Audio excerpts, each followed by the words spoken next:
special habitat on Vandenberg, which is maritime chaparral. And this is basically the overarching habitat that supports this very rare flower called the Vandenberg Monkey Flower. It's so rare and so limited in range that the name Vandenberg really fits. This species occurs only on Vandenberg in a small number of sites just outside of the base boundary on Burton Mesa Ecological Reserve. It lives in this very discrete sand patch habitat.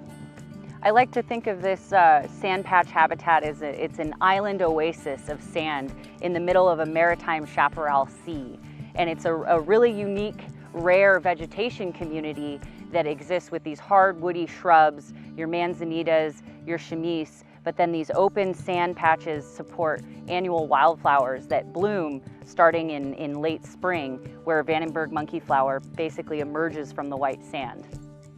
We can actually see this from the helicopter. We've done aerial helicopter surveys of the sand patch habitat and can count the number of flowers emerging from the sand. But it's not always so perfect. There are issues for management of this species. Vandenberg works hard to ensure that this small flower can continue to persist in this sand patch habitat when we have invaders.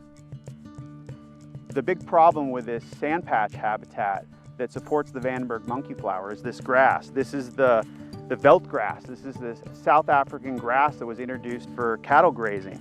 And when it takes over, the sand patch is no longer there. Instead, we have this very dense grassland. So right here we have the Lompoc Yerba Santa, which is a very rare endangered plant. And the epicenter of the range of this species is Vandenberg. There's only two other populations that are known off of Vandenberg. There's one in the San Ynez Mountains to the south and the Solomon Hills to the north. This is a very interesting plant in that it grows clonally. This is a single stem coming out of the ground, but it's actually connected to multiple individuals that are growing throughout the chaparral all around us.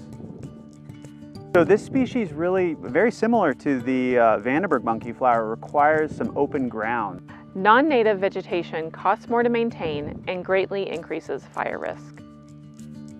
Vandenberg launch facilities require large buffer areas to ensure the protection of human health and military assets. This allows native vegetation to persist within these buffers, and it also allows rare species to thrive.